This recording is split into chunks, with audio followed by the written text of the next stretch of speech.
जून के तपते महीने में दोपहर 2 बजे उत्तर प्रदेश के एक छोटे से गांव भैरवपुर में हर तरफ भीड़ थी।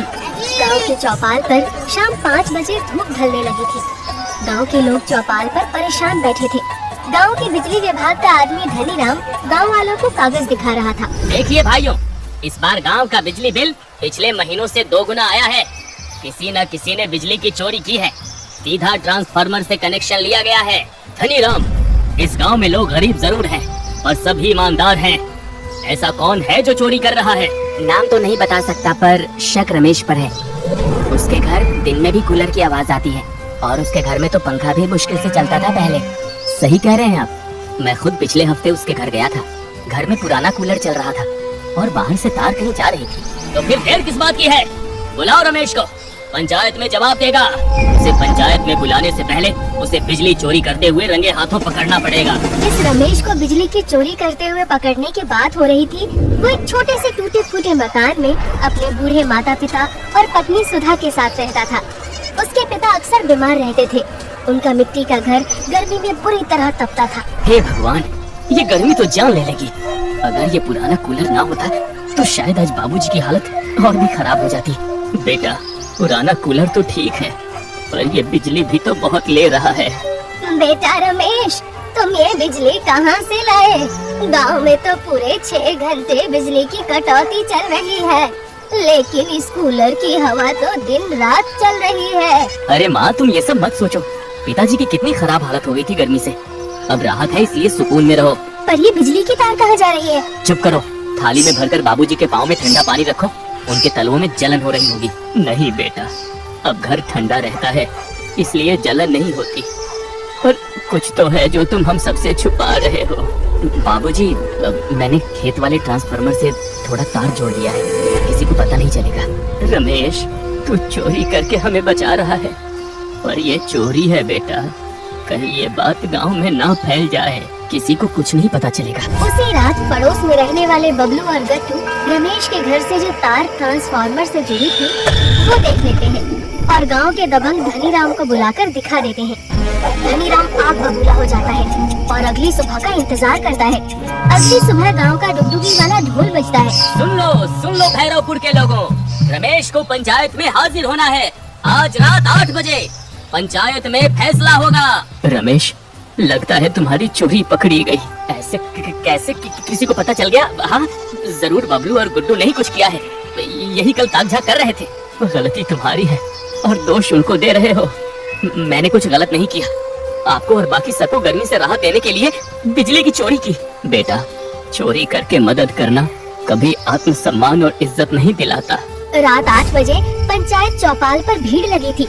सभी गाँव वाले इकट्ठे हुए थे। मिट्टी के चबूतरे के ऊपर मुखिया जी का आसन लगा हुआ था और सामने सिर झुकाए रमेश खड़ा था। रमेश, सच सच बता, तूने चोरी की है बिजली की? मुखिया जी, आप तो जानते हैं कि हम कितने गरीब हैं। बाबूजी बीमार रहते हैं और गर्मी ने हाल बेहाल कर रखा है। मैंने तो बस ये बहाने मत बना। चोरी की है, सीधी बात है। और इस चोरी का बिल पूरा गाँव क्यों भरे?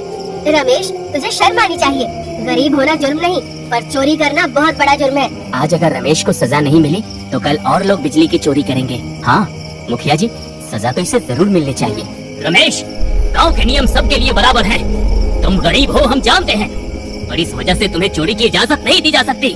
जरूर बबलू और गुड्डू ने ही मुझे पकड़वाया है। माफ कर दो हमारे बेटे को, इंसानियत के नाते माफ कर दो इसे। इंसानियत?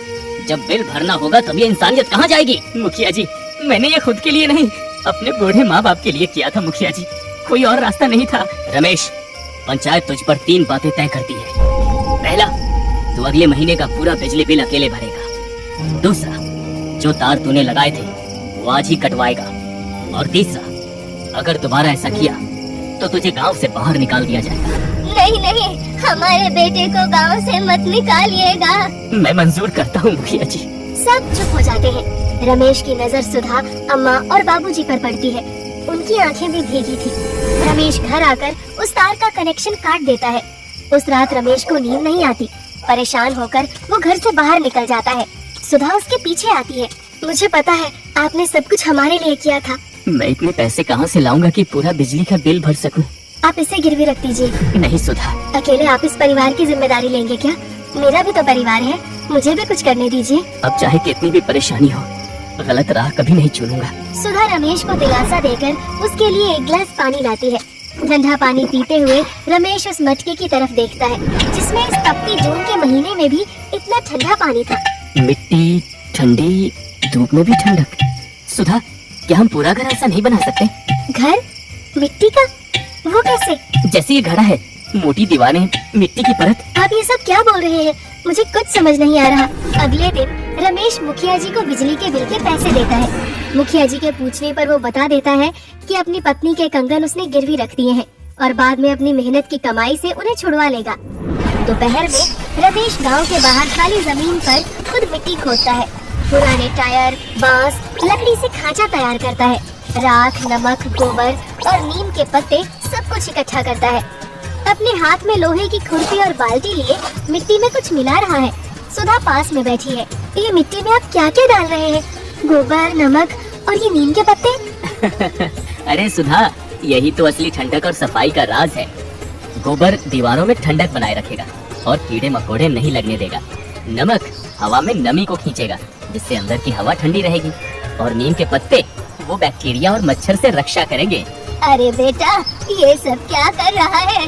कुछ नहीं होगा इससे। हमारे दादा परदादा तो ऐसे ही बनाते थे। हम भी भटक गए थे सीमेंट और कूलर के पीछे। क्या हो गया है रमेश तुझे? इतनी तेज धूप में ये सब क्या कर रहा है? बाबूजी, बिजली के तार का कनेक्शन काटा है पर मिट्टी से कनेक्शन जुड़ गया है। अब मिट्टी से ठंडा घर तैयार होगा। रमेश अपने घर की दीवारें लीपना शुरू करता है। तभी बबलू और गट्टू भी वहाँ आ जाते हैं।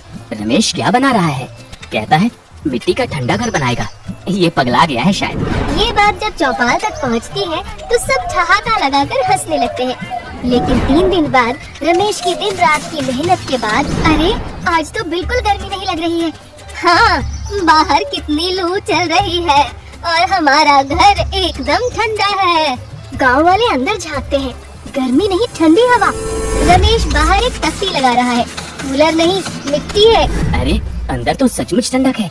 बिना पंखा, बिना कूलर और बिजली भी नहीं चाहिए इसे।